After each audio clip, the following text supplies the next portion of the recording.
Good evening. There's growing pressure on hospitals in Herefordshire tonight after an outbreak of the winter vomiting bug, norovirus. Wards have been closed, operations have been cancelled and visitors have been told to stay away. Patient numbers were up 20% at the county hospital last weekend. From Hereford, Stacey Foster reports.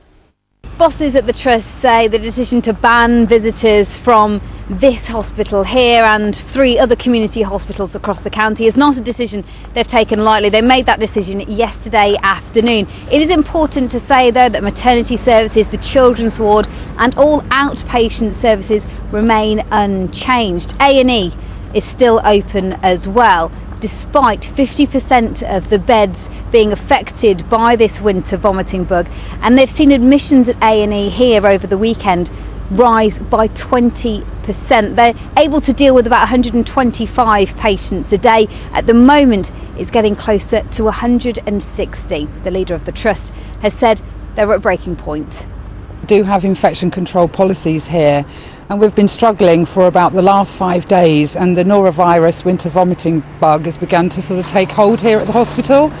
But when a small hospital has lost 50% of its bed base, then you need to do something different. And for us it's about protecting any of the bed spaces that we've got left, but also protecting the general public who are coming into the hospital. It's putting pressure on the system. So really the advice to the general public is really to use alternative measures where they can. Go to the GP, use 111, use minor walk-in centres where possible, because we need to protect what we've got left for those emergencies that really need it. The decision to stop visitors coming here to the wards at Hereford County Hospital is being reviewed every 2 hours, but bosses inside say it's unlikely that visitors will be allowed back in until early next week. Stacey Foster, ITV News, Hereford. A man from Stoke-on-Trent who was arrested on suspicion of encouraging terrorism and supporting a banned organisation has been bailed pending further inquiries. The arrest by officers from the West Midlands Counter-Terrorism Unit related to suspected online postings with reference to the Islamic State.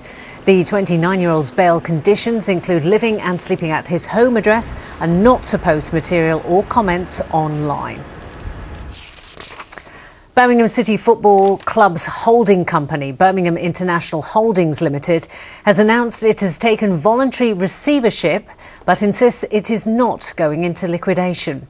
The club posted a statement on its website to reassure supporters and staff that it will be business as usual at St Andrews, while receivers Ernst & Young take over the day-to-day running of the finances.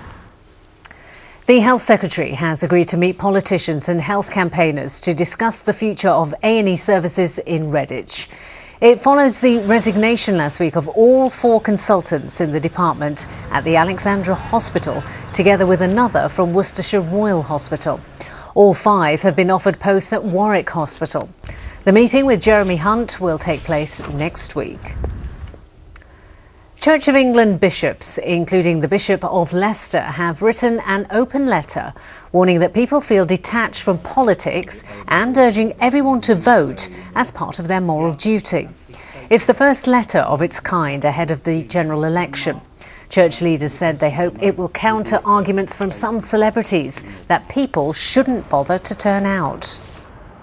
Unusually this time, we've known in advance when the general election would come. We've not usually known that. But this is not interference. If it's interference, then we have to ask, to whom does the political process belong? It doesn't just belong to the politicians. In a democracy, it belongs to all the citizens. And bishops, just as much as anybody else, both have a responsibility and a duty to examine the big questions as thoroughly as we can. A drugs expert from Birmingham is warning people who regularly use cannabis that they risk developing mental health problems even if they're not smoking super strong varieties. Ricky Bandal says new strains of the illegal drug emerge all the time with varied strengths. If you're using quite a lot of a drug at a younger age, it's going to have an effect on your lifestyle. It can have mental health issues for somebody, it can have respiratory problems for somebody, and we got to deal with that. Chiltern Railways has cut the price of train tickets from the Midlands to London as they deal with a landslide along the route. 350,000 tonnes of earth have closed the line at Harbury between Leamington Spa and Banbury. Passengers will now only have to pay the equivalent fare from Banbury to London. There's also a replacement bus service along sections of the route. Coventry could become overcongested as hundreds of extra lorries pass through every day during the construction of HS2.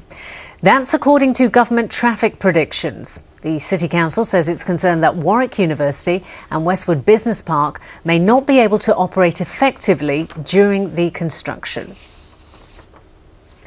The singer Catherine Jenkins has just kicked off her nationwide tour. Famous for entertaining the troops in Afghanistan, she's coming to Birmingham at the beginning of March. Lauren Hall has been catching up with her.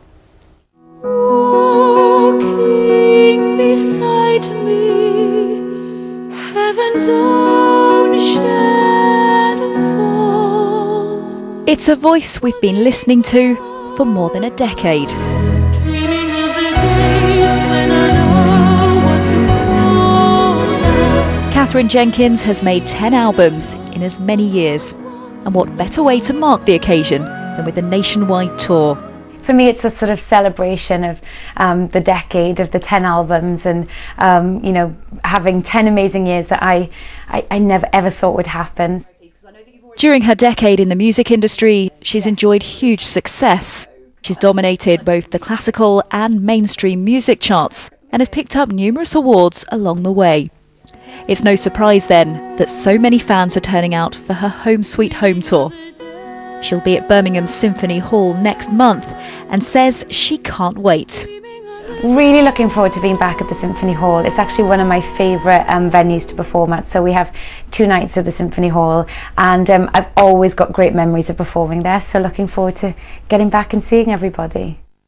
With 21 dates at venues across the UK, it's quite intense.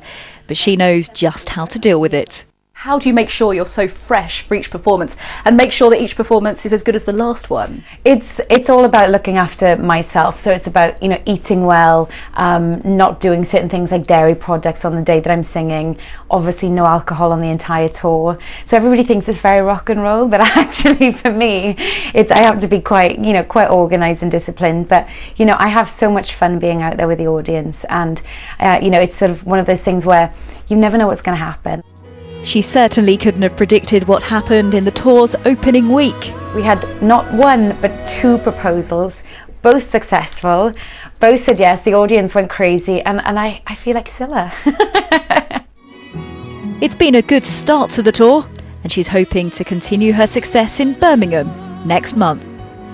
Lauren Hall, ITV News.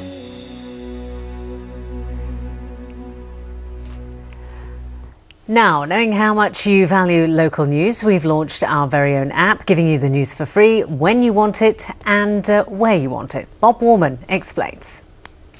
Wherever you may be in the Midlands with the ITV News app, you can get the latest that's happening near you, or you can find stories from any area across the country. You can also browse the homepage to bring you the day's big international, national and local stories. There's a live feature which keeps you up to date with all the news as it happens. Want to know what others are reading?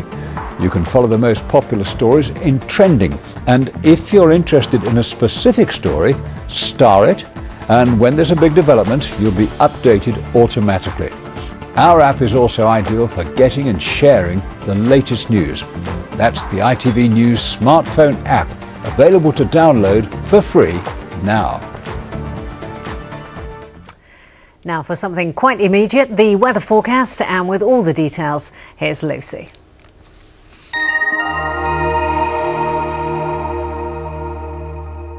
What's in store for today? ITV Local Weather, sponsored by Centre Parks. Hello, I hope you've had a lovely day and managed to enjoy some sunshine. We've got more sunshine on the way for tomorrow before things go a little bit wrong for Thursday and Friday. That's when you'll need your umbrella. As for tonight, staying dry everywhere. Quite a chilly one, especially in parts of Herefordshire where temperatures will dip below freezing.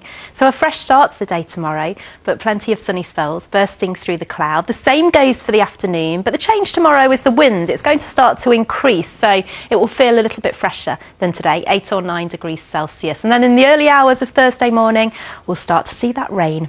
I'll see you tomorrow. ITV Local Weather, sponsored by Centre Parks.